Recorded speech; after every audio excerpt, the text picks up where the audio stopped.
कि अपने polling percentage को बढ़ाइए ताकि यहाँ से इम्तियाज़ जलील साहब की कामयाबी भारी अक्सरियत से हो सके। मेरे अजीज़ दोस्तों और बुज़ुर्गों, आप जानते हैं कि पिछले 2 मरतबा से यहाँ से बीजेपी का उम्मीदवार मुंतखब हुआ है और ये बात आप तमाम पर आया है कि बीजेपी के आमदार ने औरंगाबाद ईस्ट में पूरब में एक मंसूबाबंद तरीक़े से कोई विकास का काम नहीं करवाया।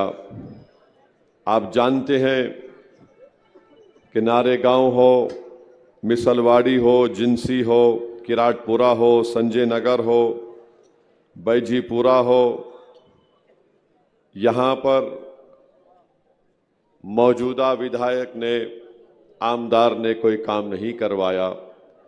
इसलिए काम नहीं करवाया रोड, ड्रेनेज का, पीने के पानी का, स्कूल का, क्योंकि वो जानता है कि यहाँ पर काम नहीं करवाना है। उसने अपनी तंग नज़री और तासुबियत का मुजाहरा करते हुए इन तमाम इलाक़ों में जहाँ पे अक़लियतें बसती हैं वहाँ पर काम नहीं करवाया। जो कुछ भी डेवलपमेंट, विकास या तरक्याती काम हुए वो मजलिस इत्तेहादुल मुस्लिमीन के कॉरपोरेटर्स ने करवाए या फिर मोहतरम इम्तियाज़ जलील साहब जब रुकने पार्लिमान थे तो उन्होंने अपने MP लैट स्कीम से इन तरक्याती काम को करवाया। तो मेरी आपसे गुजारिश है कि आप तमाम मिलकर अपने के वोट का सही इस्तेमाल करिए ताकि औरंगाबाद ईस्ट में, पूरब में, इन तमाम इलाक़े जात में जहाँ पर बीजेपी ने अपनी तासुबियत और तंग नज़री के बुनियाद पर डेवलपमेंट के काम नहीं करवाए, मजलिस का रुकन असम्बली कामयाब होगा इंशाअल्लाह। तो ना सिर्फ जिन इलाक़ों का मैंने ज़िक्र किया वहाँ पर भी काम होगा और जहाँ पर दलितों की आबादी है, जहाँ पर मराठाओं की आबादी है, जहाँ पर बैकवर्ड क्लास के हमारे भाई बहनों की आबादी है, इंशाअल्लाह वहाँ पर भी डेवलपमेंट काम करवाया जाएगा। आप ये भी जानते हैं कि इम्तियाज़ जलील साहब ने नारेगांव में स्मार्ट सिटी के अंदर यहाँ पर एक मॉडल स्कूल के क़याम की बुनियाद अमल में डाली और मुझे यकीन है कि इंशाअल्लाह ताला यहाँ के बसने वाले छोटे मुन्ने हमारे बच्चे और बच्चियाँ जब वो स्कूल तामीर होगा तो उससे अपनी तालीम को मुकम्मल कर सकेंगे। मेरे अजीज़ दोस्तों और बुज़ुर्गों, आप ये भी जानते हैं कि आज जो महाराष्ट्र में बरसर इक़्तिदार जमात है,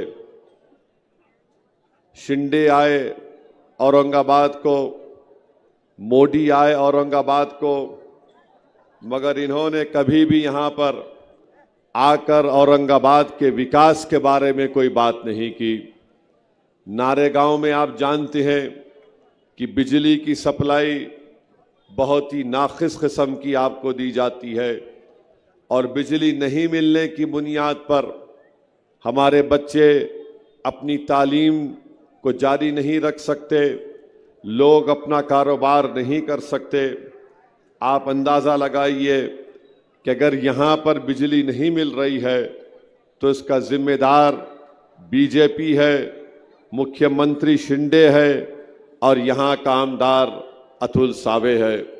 तो मेरी आपसे गुजारिश है कि इन तमाम तरक्याती काम के लिए आपको 20 नवंबर के दिन अपने के वोट का सही इस्तेमाल करना पड़ेगा। मैं एक और बात आपके सामने रखना चाहता हूँ, वो ये है कि बीजेपी के इशारे पर, नरेंद्र मोदी के इशारे पर इम्तियाज़ जलील की कामयाबी को रोकने के लिए यहाँ पर ऐसे कई लोगों को खड़ा कर दिया गया जिनका मकसद जीतना नहीं है। उनका मकसद सिर्फ इतना ही है कि इम्तियाज़ जलील और मजलिस इत्तेहादुल मुस्लिमीन का उम्मीदवार यहाँ से आमदार मुंतखब ना हो जाए। इसीलिए ये लोग अपने आप को बेचकर औरंगाबाद के इत्तेहाद का सौदा करना चाहते हैं। मैं उन लोगों से कहना चाह रहा हूं, क्या तुम्हारा ज़मीर तुमको इस बात की इजाज़त देगा कि तुम रात में जाकर आराम की नींद सो सकोगे? तुम औरंगाबाद को नुकसान पहुंचाकर, तुम औरंगाबाद के इत्तेहाद को नुकसान पहुंचाकर, तुम औरंगाबाद में जो एक सियासी क़ियादत आपने पैदा की, उसको रोकने के लिए तुम अपने आप को वो ताकतों के लिए इस्तेमाल हो रहे हो जो हमारे वजूद के खिलाफ हैं। आज मैं आपको बता रहा हूं, ये जितने आज़ाद उम्मीदवार या फिर जो समाजवादी पार्टी से उम्मीदवार खड़े हैं, ये तमाम के तमाम उन दुश्मनों से मिले हुए हैं जिनका रास ताल्लुक़ उस शख्स से है जिसने हमारे नबी करीम सल्लल्लाहु अलैहि वसल्लम के शान में गुस्ताखी करने की कोशिश की। आज इम्तियाज़ जलील की मुखालिफत किस बुनियाद पर की जा रही है? मैं ये दावा तो नहीं कर रहा हूं कि इम्तियाज़ जलील बड़े फरिश्ते हैं। मैं ये दावा ज़रूर कर रहा हूं, इम्तियाज़ जलील एक इंसान है।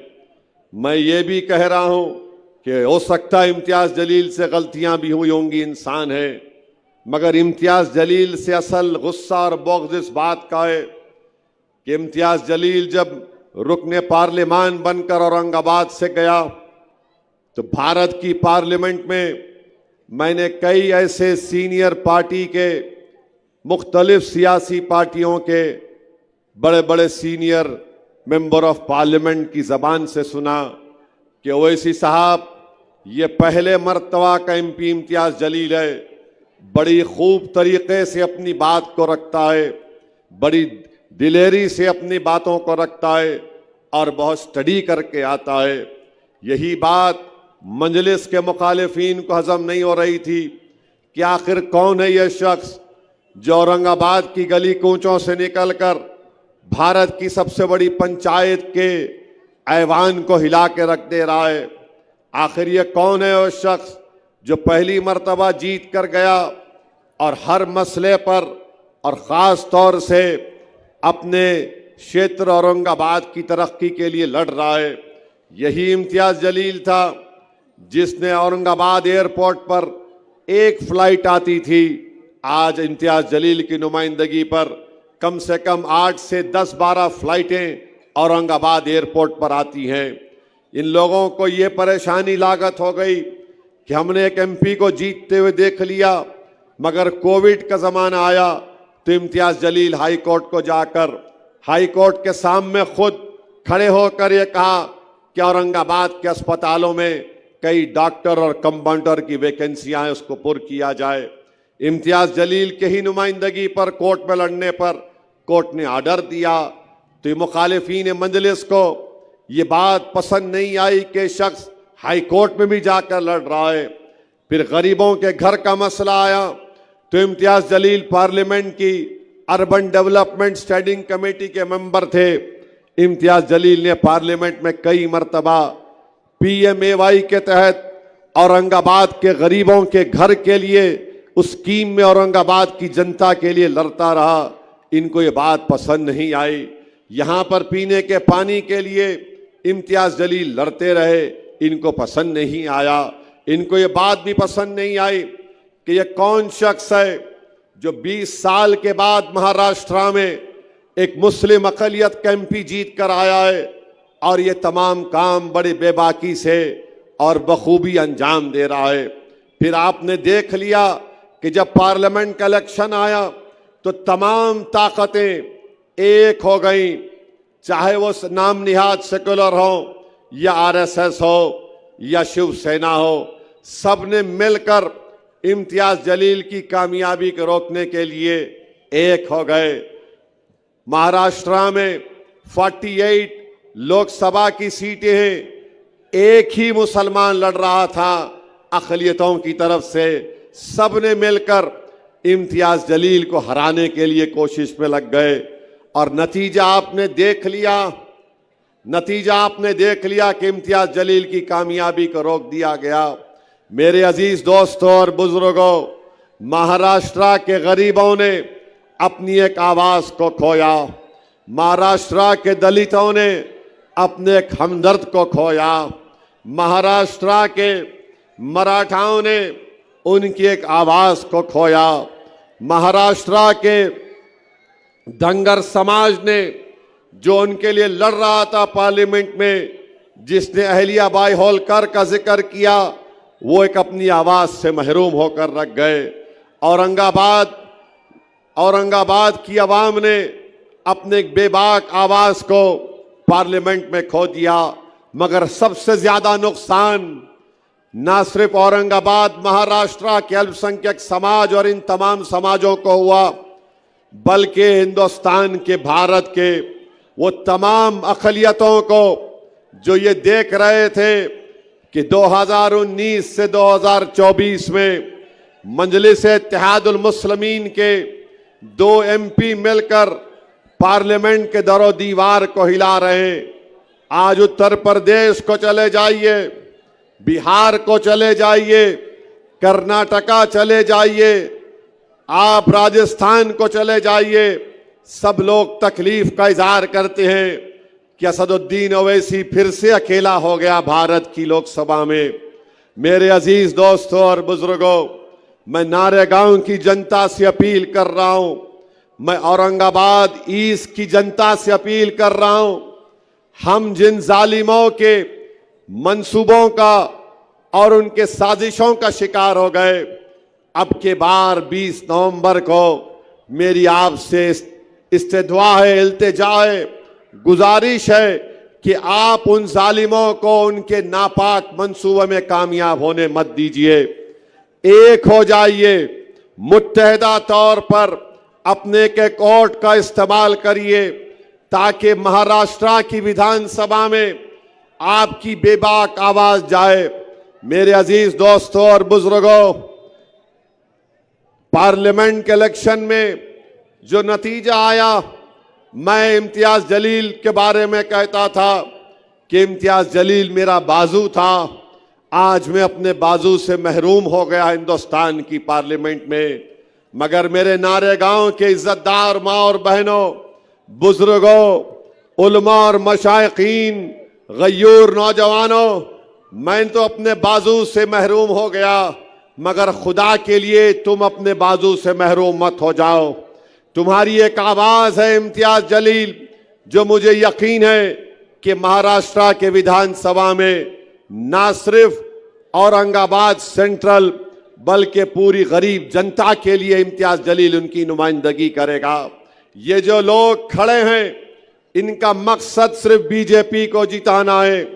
ये बीजेपी से मिठाई खा चुके हैं, ये बीजेपी के गुलाब जामुन खा रहे हैं, ये बीजेपी की दी हुई वेजिटेरियन नान खलाई खा रहे हैं, और इनका मकसद एक ही है, इनका मकसद एक ही है, जीतना इनका मकसद नहीं है।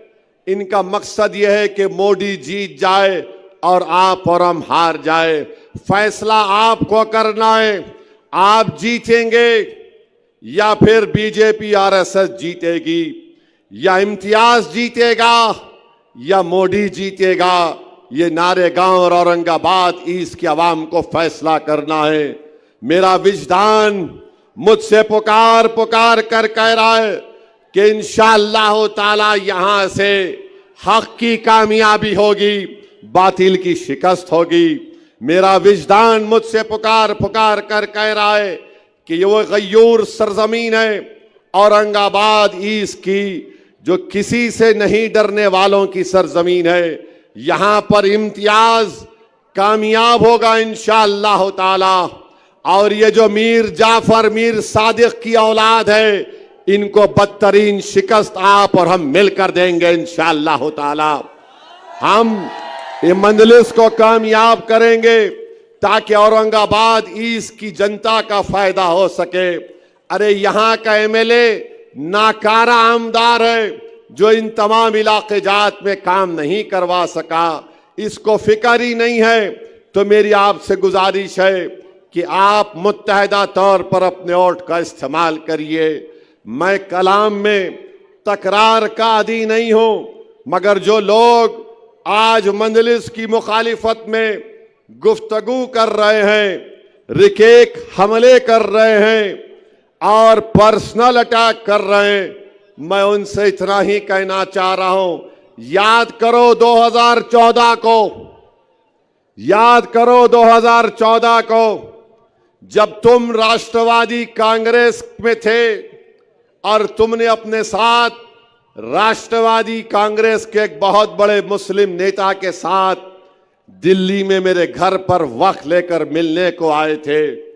मैं तुमको जानता भी नहीं था, तुम मेरे घर को आए और उसमें एक शख्स थे जिनका नाम वो आले रसूल सादात थे। वो मेरे घर में आए, इसरार कर रहे थे। मैंने कहा ये बात करेंगे, तो मुझसे आकर घर में बैठकर मैंने उनकी, जो मुझसे हो सकता था, मैंने उनकी खातर तवाज़ो की। उसके बाद जो एक साहब थे राष्ट्रवादी कांग्रेस के, उन्होंने 2014 में मुझसे कहा था, असदुद्दीन ओवैसी साहब, हम अपने साहिब के पास से आपको पैगाम लेकर आए हैं कि आप इलेक्शन मत लड़िए महाराष्ट्र का, आपको जो चाहिए हम आपको मुहैया कर देंगे। मुझे अच्छी तरह वो अल्फाज याद हैं। मैंने कहा कि आप मेरे घर में मेहमान हैं, आप आले रसूल हैं, मैं आपकी बड़ी इज्जत करता हूं, मगर खुदा के लिए मेरे घर में बैठकर आप मेरा सौदा नहीं कर सकते। आप गलत घर को आए हैं। ये वो घर है जिसमें हम पैदा हुए, जिस घर के रिवाज ये है कि हम अपने आप को मिटा देंगे, खत्म कर देंगे, मगर कौम के नाम पर सौदा करने वाले का नाम असदुद्दीन ओवैसी नहीं है। मैंने उस शख्स से कहा कि तुम आले रसूल हो, मैं तुम्हारी बहुत इज्जत करता हूं, क्योंकि मैंने हदीस शरीफ में पढ़ा कि रसूल अल्लाह सल्लल्लाहु अलैहि वसल्लम ने फरमाया कि मेरी आल कश्ती नूह की तरह है, जो उसमें सवार हो गया वो बच गया। मैं अहले बैत की बड़ी इज्जत करता हूं। मैं तो इस कौल को जानता हूं इमाम जाफर सादिक रदी अल्लाह ताला अन्हु के, कि इमाम जाफर सादिक ने कहा था कि अल्लाह ने जब कुरान में फरमाया वा तसीमु बिहब्लिल्लाह जमीओ वला तफर्रको, कि अल्लाह की रस्सी को मजबूती से थाम लो और मुंतशिर मत हो जाओ, तो इमाम जाफर सादिक ने कहा कि जो कुरान में फरमाया गया अहले बैत है कि अहले बैत को पकड़ लो। मैं उनसे कहा कि आप इस तरह की बात मत करिए, आप बराए मेहरबानी अगर और कुछ गुफ्तगू करना चाहते तो मुझसे बात करिए। वो उठ गए और चले गए।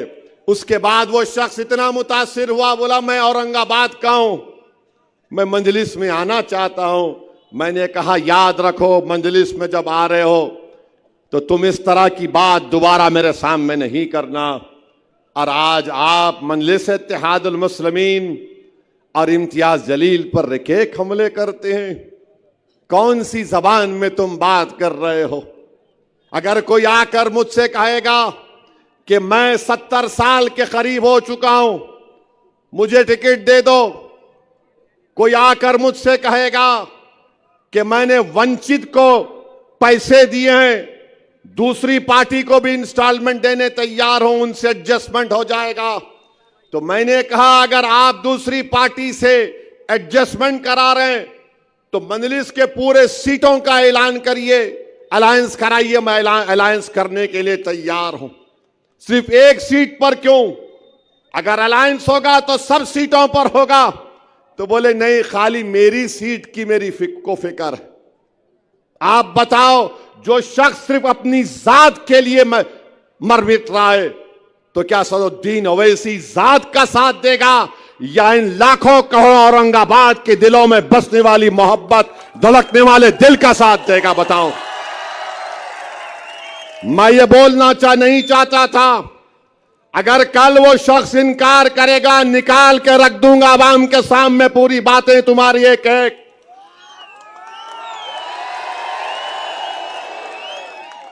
मैं 70 साल का हो गया, अरे अगर 70 साल के हो गए तो अल्लाह अल्लाह करो ना, कौन रोक रहा। 70 साल का हो गया मैं, अब मैं भी बोलूंगा, मैं भी 70 साल का हूंगा कभी ना कभी, अल्लाह जिंदा रखा तो। नहीं, मैं 70 साल का हो गया, I want one more election. क्या बात है, क्या बात है, बताइए आप। और कौन है ये समाजवादी पार्टी? ये समाजवादी पार्टी क्या है बताता हूं मैं आपको। 2013 में अखिलेश यादव उत्तर प्रदेश के चीफ मिनिस्टर थे और चीफ मिनिस्टर रहते हुए मुजफ्फरनगर का फसाद हुआ। 50,000 लोग बेघर हो गए। कितने? 50,000। 8-8 महीने, एक साल तक अपने घर को नहीं गए। मुजफ्फरनगर के इलाके में आसमान के नीचे कड़ाके की सर्दी में ये लोग कैंप में रहते थे। उस कैंपों में 2 या 3 दिन मैं फिरा। मजलिस की तरफ से उनको रिलीफ दिया, पैसे दिया। एक कैंप में मैं गया, उस बच्चे का नाम शाहनवाज है, अल्लाह उसको सलामत रखे, वो मुझे साथ लेकर चल रहा था। मैं एक कैंप में गया तो देखा कि 10 लोग बैठे हुए, खवातीन रो रही हैं, बहुत रो रही हैं। किसी ने कहा कि हैदराबाद का एमपी ओवैसी आया है, उन्होंने और रोना शुरू कर दिया। मैंने पूछा है, मैं जानता हूं कि एक कैंप में है, इनका घर बार लुट गया, इनके लोगों को मार दिया गया, इनकी तकलीफ क्या है? तो उन्होंने मुझसे कहा था कि हम 3 परिवार के लोग हैं और हमने अपनी बेटियों के शादी के लिए सामान जमा किया था, वो पूरा सामान दंगाई लूट कर चले गए। मेरी आंख में आंसू आ गए, मेरे रोंगटे खड़े हो गए। मैं उन बहनों की, हमारी मां के आंसुओं को नहीं देख सका। मैंने शाहनवाज से कहा, शाहनवाज कल इन तीनों हमारी बेटियों की शादियां होंगी, बोलो क्या इंतजाम करना है, हम जल्दबाजी में जो कुछ कर सकते करेंगे। मेरे भाई, थालियां मारने के लिए नहीं कह रहा हूं, सुनो। मैं ये चाहता हूं कि मैं जो कह रहा हूं तुम भी उस पर अमल करो। तुम भी औरंगाबाद में अगर कोई गरीब बच्ची है जिसकी शादी नहीं हो रही तो तुम शादी, उसका इंतजाम उसका करवाओ। 2 या 3 दिन के अंदर उन तीनों परिवार की बच्चियों की शादी, इज्तिमाई शादी हुई। मुझे बुलाया गया, मैं उसमें गया था। मैं उन महिलाओं को, उन खवातीन से मिला जिनका रेप हुआ था गन्ने के खेतों में। मैं उन बेटियों की दास्तान सुनाऊं, अगर तुम्हारे सामने बयान करूंगा तो तुम रात में सो नहीं पाओगे। वो दास्तानें जानता हूं मैं। तुमने कभी सुना एक 65 साल की औरत की रेप हो सकती है? तुमने सुना कि एक 60 साल की औरत के छाते को काट दिया जाता है? मैंने सुना। और अखिलेश यादव मुख्यमंत्री था। और आज ये समाजवादी पार्टी के लोग औरंगाबाद के हमारे इस इत्तेहाद के दीवार को, इस किले को, इस महल को, जिसने आपने अपने खून पसीने से इसको तैयार किया, जिसको आपने अपनी कुर्बानियों पर खड़ा किया, जिसने आपने एक उम्मीद का एक महल तामीर किया सबके लिए, आज यहां पर आकर दीमक की तरह उस इत्तेहाद को तोड़ना चाहते हैं। जालिमों, तुम्हारा अखिलेश यादव मुख्यमंत्री था तो 50,000 लोग बेघर हो गए। 100 के करीब खवातीन की अस्मत रेजी हुई। आज भी 10 से 15 खवातीन का केस कोर्ट में चल रहा है। और अगर जुल्म जो खवातीन पर हुआ तो इंटरनेट पर जाकर एक बहादुर जर्नलिस्ट है, मैं उसको सलाम करता हूं, उसका नाम नेहा दीक्षित है। आउटलुक में स्टोरी है, एमनेस्टी इंटरनेशनल की रिपोर्ट में उसका जिक्र है, पढ़ो उस रिपोर्ट को। और आज समाजवादी का अखिलेश हमारी तारीखी सरजमीन पर आकर हमारे इत्तेहाद को तोड़ना चाहता है। ये आपको फैसला करना है मेरे अजीज दोस्तों और बुजुर्गों। 6 महीने तक 50,000 लोग कपड़ों के टेंटों में मैदानों में थे। कपड़ों के टेंटों में मैं देख चुका हूं। और वो अखिलेश यादव सैफाई एक जगह है, वहां पर बंबई से फिल्म स्टारों को बुलाकर अपने परिवार के साथ उनके नाच गाना को देखता था। मेरे भाई, ये लोग औरंगाबाद को क्यों आ रहे हैं?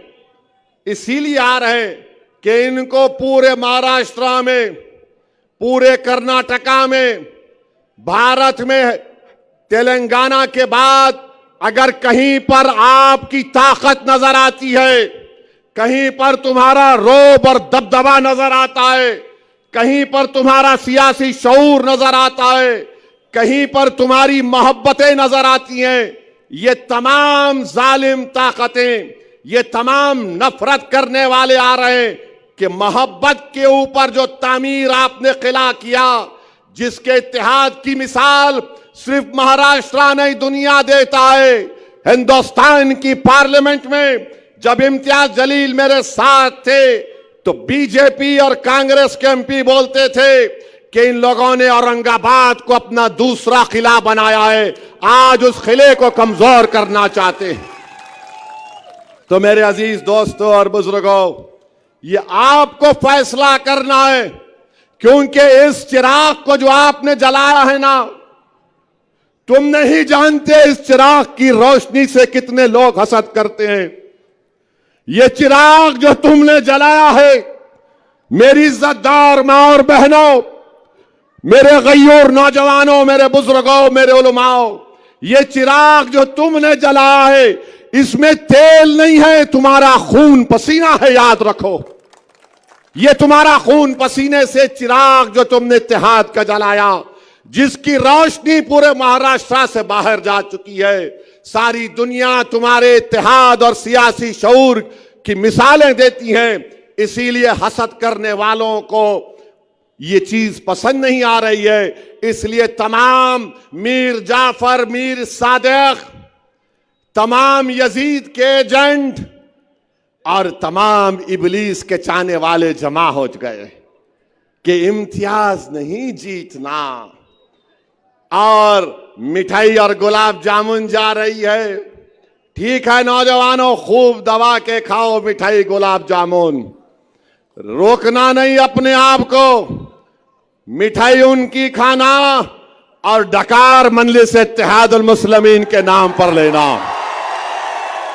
गुलाब जामुन उनका खाना, मगर 20 को बटन दबेगा पतंग पर। ये लोग ये समझ रहे हैं कि पैसों से कुछ कर लेंगे। अरे जालिमों, मैं पूरे भारत में फिरता हूं, मगर ये ऐसी जगह है जहां पर हैदराबाद से लोग आते और बोलते साहब हम बरसों से औरंगाबाद आ रहे, हमारा कुछ भी नहीं होता, यहां पर हम सेफ तरीके से जाते। अच्छा, इसकी मिसाल समझाने के लिए बोल रहा हूं। झारखंड में एक एक्टर है मिथुन चक्रवर्ती, उन्होंने कुछ अनाप शनाप बक दिए, वो काट के करेंगे क्या की करेंगे, वो खाली काटना जानते हैं लोग। उन्होंने झारखंड में बीजेपी के जलसे में गए, क्या हुआ मालूम? पाकिट मार दिया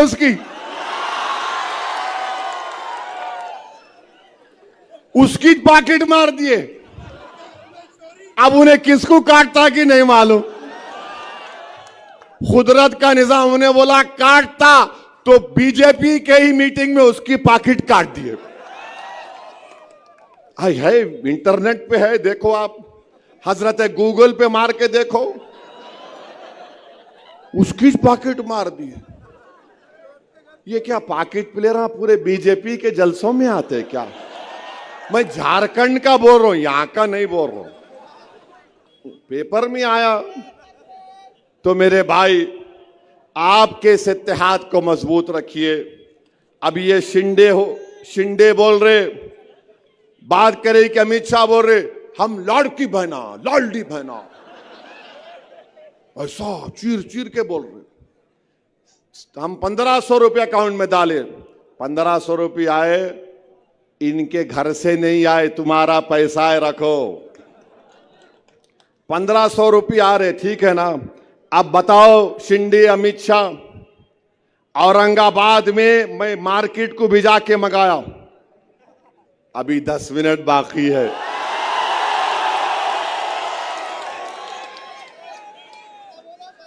ना चावल जो है 30 रुपए था जब मोदी प्रधानमंत्री बने औरंगाबाद में, अब जो है 72 रुपीस हो गया। जवारी 20 रुपए था 2014 में जब मोदी प्रधानमंत्री बने औरंगाबाद में, अब 45 रुपए हो गया। और आपके गुड़ 30 रुपए था, वो जो है 55 रुपए हो गया। जरा याद रखो आप इसको, मैं क्या बोल रहा हूं, समझे ना। हाँ, चावल फाइन 30 रुपए था, 72 रुपीस हो गया। चाय, मोदी जी चाय 20 रुपए थी 14 में, इन्होंने इतना चाय बनाए अब 39 रुपीस में आ गई। औरंगाबाद का रेट है ये। मसूर की दाल 60 रुपए थी, अब 155 रुपए हो गई औरंगाबाद में। लाल मिर्ची का पाउडर 180 रुपए में था 2014 में, अब 480 हो गया। इमली 80 रुपए थी, 220 रुपए हो गई। नमक 12 रुपए था, 25 रुपए हो गया। क्या नमक हलाली कर रहे। मीठा तेल 80 रुपए था, 160 हो गया। भिंडी 20 रुपए थी, 50 रुपए हो गई। बैगन 15 रुपए था, 40 रुपए हो गया। हरी मिर्ची 40 रुपए में थी, 100 रुपए हो गया। प्याज 15 रुपए, 40 रुपए में आज। आलू 2014 में 12 रुपये, अब 30 रुपये। टमाटर 15, 50 रुपये में हो गया। अब आप देख लो, अब ये मीठा तेल 160, 160 हिसाब में कौन अच्छा है यहां पे? कितने अच्छे औरंगाबाद में हिसाब में? उतने ही 20 को हिसाब करना है पूरा, याद रखो प्यारे। हाँ, अब लिख लो, इमली 220, मीठा तेल 160, कितने हो गए? 380। उसमें नमक मिला लो 25 रुपये, 405। आप उसमें हरी मिर्ची मिला लो 100 रुपये, 500। अब उसके बाद चावल ले लो आप 72 रुपीज, फोर्स ऐड कर लो। चावल 39 रुपीज ऐड कर लो। मसूर की दाल 155 रुपये। लाल मिर्ची 450 रुपये। कितने हुए? 1000 रुपये हो गए।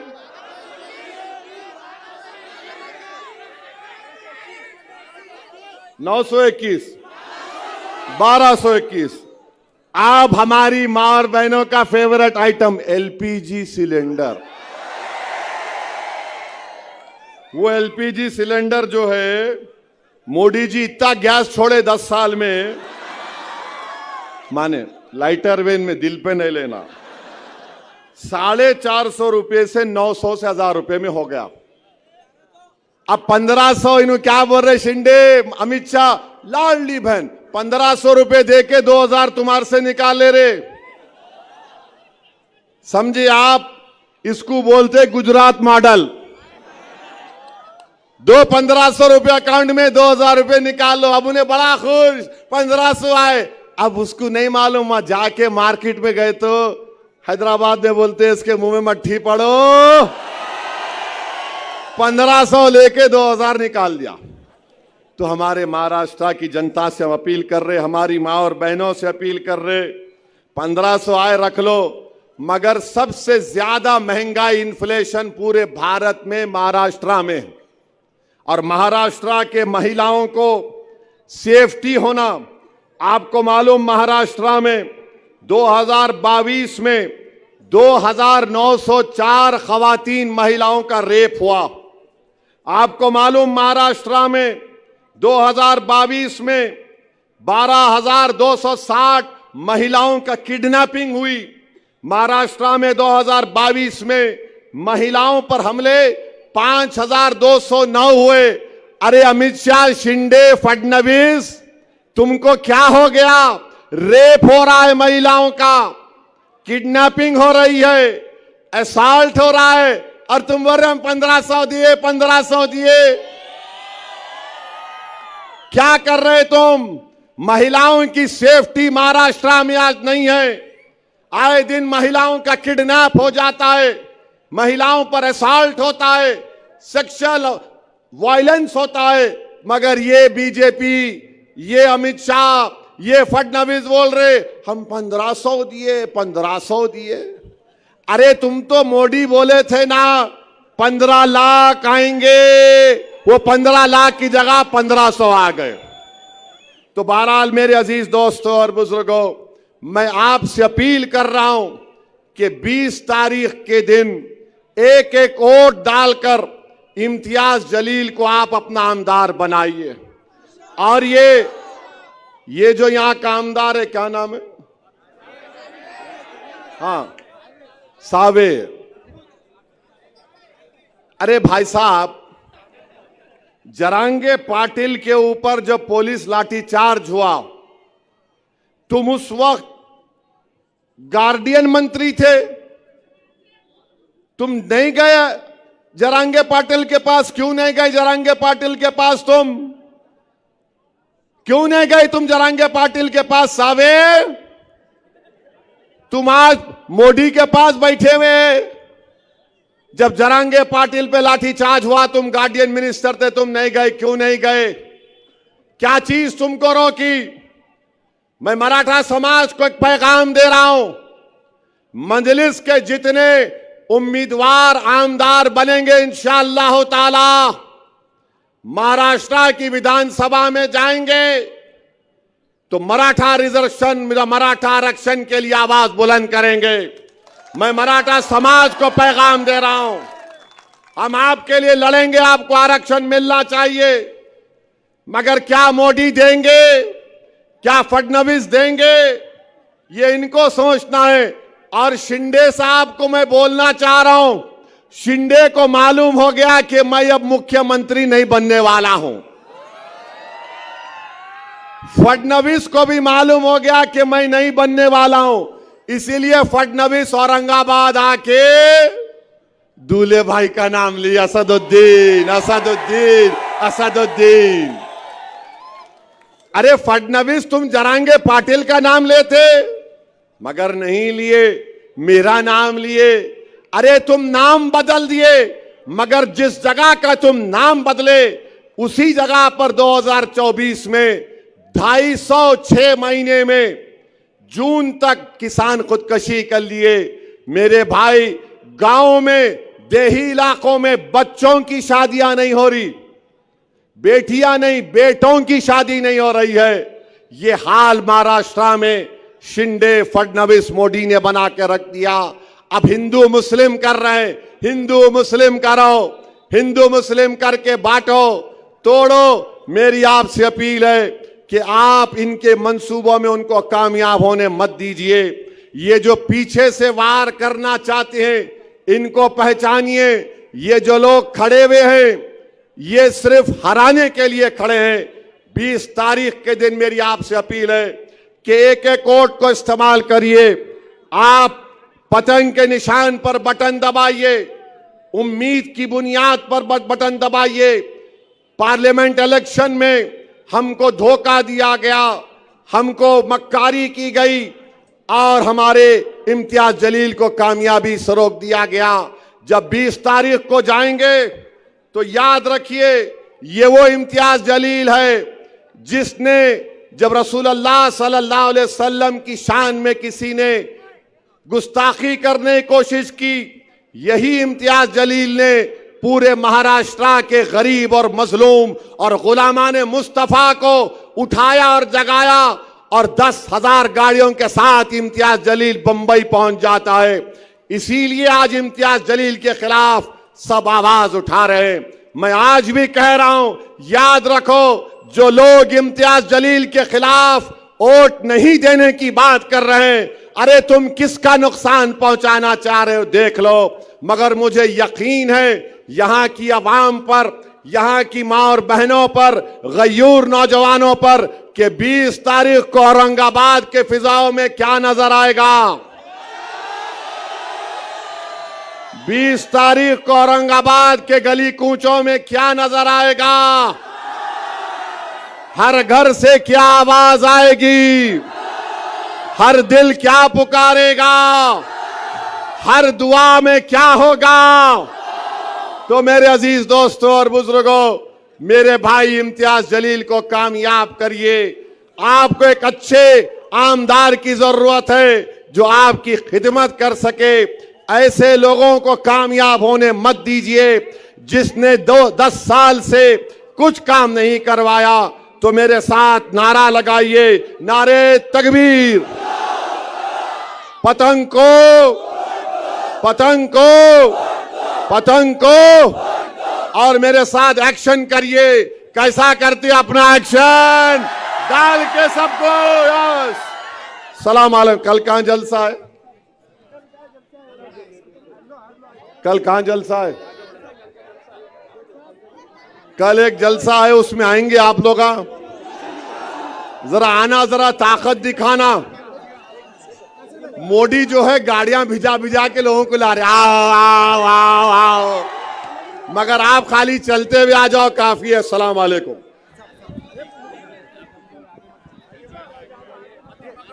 ये नीचे करो फारूक भाई, नीचे कर लो।